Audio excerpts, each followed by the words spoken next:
ஓம் சாந்தி. பிரம்ம பாபாவின் சிறப்பு அம்சங்கள். தலைப்பு: சதா பிழையற்றவராகவும் விழிப்புணர்வோடு இருப்பவரும் ஆகுதல். மூன்றாவது பாகம். படிப்பிலும் மற்றும் நினைவு யாத்திரையிலும் சிறிது கூட ஸ்தூலமாகவோ அல்லது சூட்சுமமாகவோ சோம்பல் இருக்கக்கூடாது. எப்பொழுதும் பிழையற்றவராகவும் விழிப்புணர்வுடையவராகவும் இருத்தல் வேண்டும். நான் என்ன செய்வது? என்னால் இங்கனமே செய்ய முடியும், இதற்கு மேல் என்னால் செய்ய முடியாது, என்னால் முடிந்தவரை ஏதோ செய்து கொண்டிருக்கிறேன். இத்தகைய களைப்புத்தன்மை சோம்பலின் அடையாளமாகும். சோம்பல் தன்மை உடையவர் வெகு சீக்கிரம் களைப்படைந்து விடுவார். உற்சாகத்துடன் இருப்பவர் என்றும் களைப்படைவதே இல்லை. அதனால் உங்கள் முயற்சியில் களைப்படையாதீர்கள். மற்றவர்களையும் களைப்படைய விட வேண்டாம். அப்பொழுதே உங்களை ஆல்ரவுண்டர், தூய்மையானவர் மற்றும் ஜாக்கிரதையானவர் என கூற முடியும்.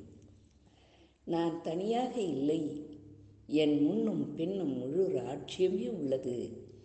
என்னுடைய பிரஜைகள் மற்றும் பக்தர்கள் என்னை பார்த்து கொண்டிருக்கிறார்கள் என்று எப்பொழுதும் உணருங்கள். இவ்வாறு நீங்கள் உங்கள் பிரஜைகளுக்கும் பக்தர்களுக்கும் இடையே இருப்பதாக உணர்ந்தால் நீங்கள் சரியாகவும் ஜாக்கிரதையுடனும் செயல்படுவீர்கள். அனைவரும் உங்களை பின்பற்றும்படி உங்களை பிரஜைகளும் பக்தர்களும் உங்களின் ஒவ்வொரு வினாடி செயலையும் கிரகித்துக் கொள்வர். என்னுடைய எத்தகைய காரியங்களை மற்றவர்கள் காண்கிறார்களோ அதையே அவர்களும் பின்பற்றுவர் என்பதில் முழு கவனம் செலுத்துங்கள்.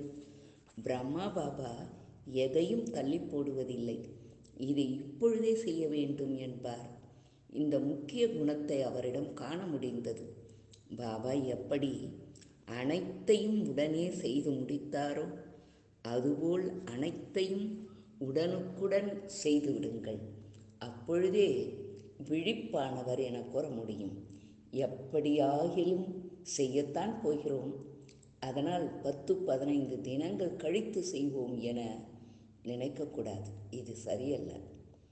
இப்பொழுது ஒவ்வொரு மூச்சு மற்றும் நொடியையும் நல்ல முறையில் உபயோகப்படுத்த வேண்டிய சமயமாகும். தற்பொழுது அலட்சியமாக இருந்துவிட்டால் முயற்சி செய்யக்கூடிய இந்த சௌபாகிய நேரமானது கையை விட்டு நழுவிவிடும்.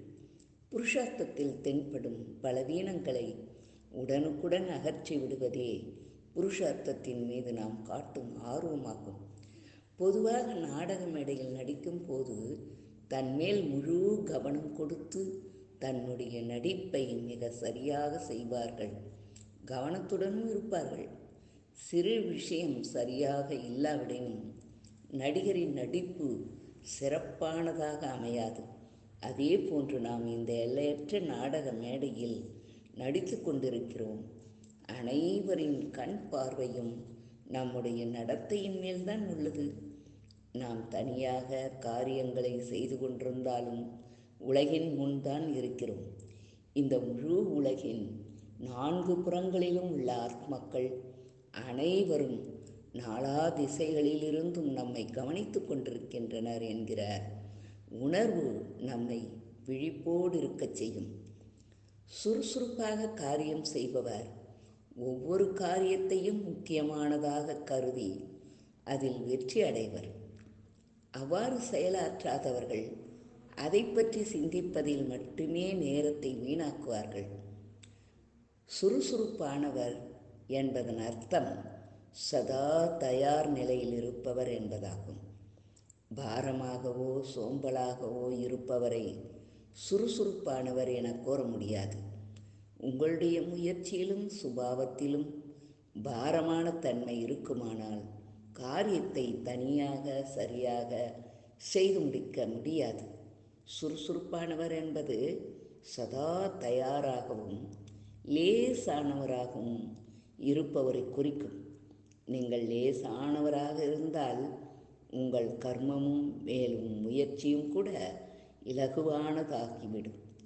எப்பொழுது உங்கள் காரியத்தை இலகு தன்மையுடன் செய்கிறீர்களோ அப்பொழுது சரியாகவும் செய்ய முடியும்.